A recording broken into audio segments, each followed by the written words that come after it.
Ward ప్రజలందరికీ మా నమస్కారాలు. మీ మీడియా వల్ల కూడా మా ప్రత్యేకంగా నమస్కారాలు. ఈ మీడియా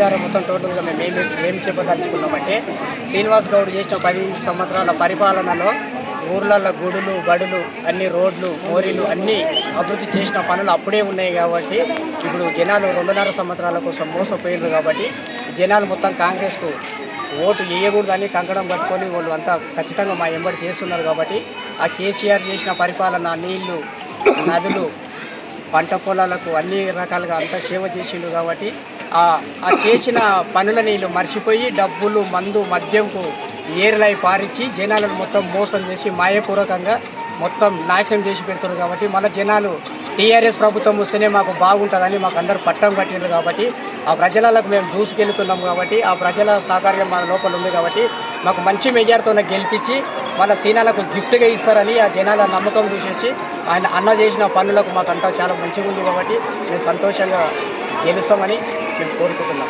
అంటే ఇప్పుడు మీరు ఇంటింటికి తిరిగి ప్రచారం చేస్తున్నారు కదా, సో మీ దృష్టికి ప్రజలు ఏ సమస్యలు మీ దృష్టికి తీసుకొచ్చినారు?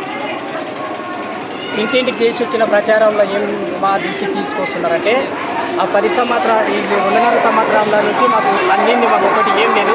ఆ ముఖ్యమంత్రి చేయని పనులు మాకు చేసిన మాటలు నమ్ముకొని ఈ జనాలు మోసపోయి ఓటు వేసిండ్రు. కాబట్టి ఏ ఇంటికి పోయి ప్రచారం చేసినా కూడా ఏమంటున్నారంటే, టీఆర్ఎస్ ప్రభుత్వం ఉన్నప్పుడు కేసీఆర్ సార్ ఉన్నప్పుడు చేసిన అభివృద్ధి మాత్రమే మాకు వచ్చింది.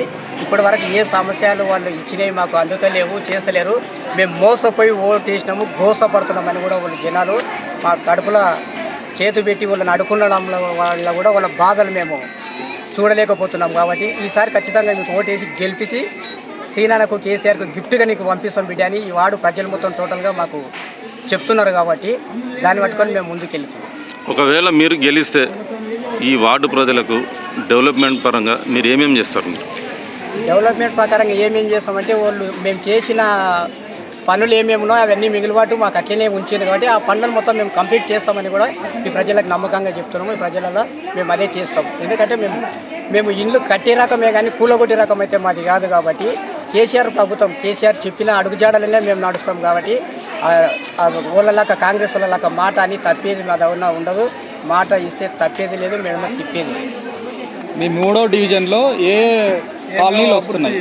3వ డివిజన్లో మాకు చేసిన అమ్మవారి టెంపుల్ ఒక 2 ఉన్నాయి. పోచమ్మ టెంపుల్ అనేది, కోసనగుంటమ్మ టెంపుల్ ఒకటి ఉంది, పోచమ్మ టెంపుల్ ఒకటి ఉంది. అన్ని సీసీ రోడ్లు, వార్డులు, ప్రతి గ్రామంలో మా వార్డులో మాకు సంబంధించిన మేము అడిగిన నిధులు మొత్తం మాకు సీనాన్ని ఇచ్చేసిండు.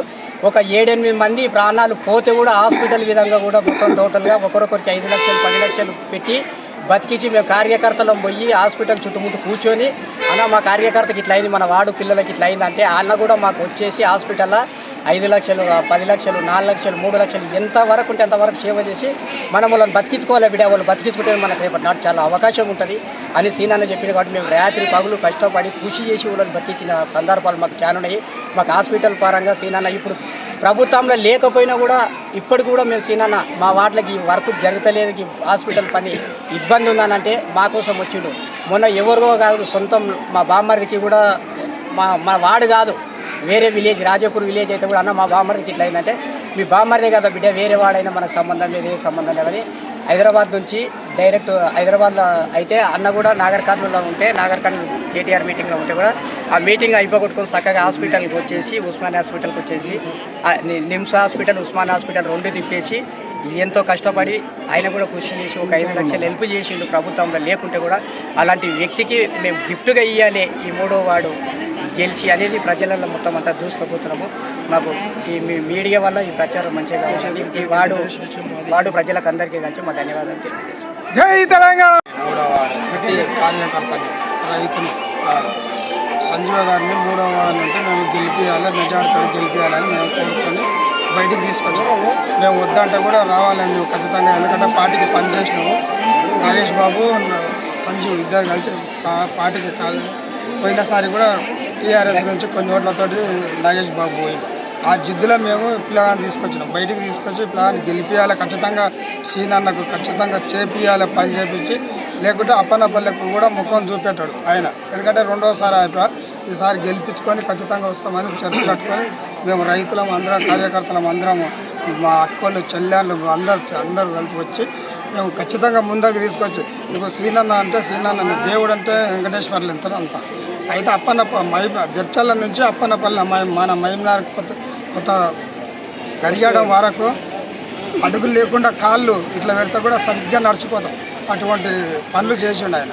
అప్పన్నపల్లె కాదు, ఎదురే కానీ, దీటిపల్లె కానీ, అమ్మడిపల్లె కానీ, బూత్పూర్ అక్కడ ఎక్కడ ఆయన ప్రభుత్వం ఏడ ఉంటే ఆడ మొత్తం కార్యకర్తలకు కూడా ఏంది బిడ్డ వచ్చి ఆరి తోరి నీకు ఇది ఇస్తా అది ఇస్తా అని ఏతల వాళ్ళు చేసి చూపెట్టాడు సీనన్న. చూపెట్టినందుకే ఆయన వెనుక మేము పడ్డానికి ఇప్పుడు ఉండరు కార్యకర్త ఏమంటున్నాడు, నేను ఖచ్చితంగా ఇది ఇస్తా అది ఇస్తా అని రేవంత్ రెడ్డి చెప్పిన మాటలు మాయమాటలు విని ఒకడొక్కడు కొట్టుకునికోము కొట్టుకునికోము పిల్లలని ఇట్లా అట్లా తల్లిదండ్రికి కూడా మాటినకుండా చేశారు. ఇప్పుడు తల్లిదండ్రి కూడా ఏముంది, టీఆర్ఎస్కి వస్తే తాగుడ బంద్ అవుతుంది, కాంగ్రెస్కి వస్తే ఎట్లయినా తాతం తంతం. ఈ రెండు మొత్తం కలియుగంలో మునిగానికి వచ్చింది సార్. ఇది మాత్రం ఖచ్చితంగా అందుకోసం మేము ఖచ్చితంగా శ్రీనివాస్ గౌడ్ని తీసుకురావాలి, రేవంత్ రెడ్డి అది ముఖ్యమంత్రి చేయాలి. మేము పబ్లిక్ మొత్తం ఇక్కడ మహబూబ్నగర్ జిల్లాలో మాత్రం శ్రీనివాస్ గారిని ఖచ్చితంగా మేము గెలిపించుకోవాలనుకున్నాం, సంజీవ గారిని కూడా గెలిపించుకోవాలనుకున్నాం. ఈ వార్డు గెలవలేదనుకో ఆయనని ఖచ్చితంగా ఆయన కానీ ఈయన కానీ సంజీవని ముందరకు తీసుకొచ్చి మా పనులు మొత్తం ఆ జీన్ బోర్డు కానీ అప్పనపల్లి కానీ అభివృద్ధి చేసుకొని కోసంకుంట మషాం ఉంది, మషాంకి ఆయనని శ్రీనివాస్ గౌడ 10 లక్షలు ఇచ్చాడు, కోశా గుడికి 10 లక్షలు ఇచ్చాడు. ఇప్పటి వరకు కూడా గుడి సరిగా కాలేదు సార్.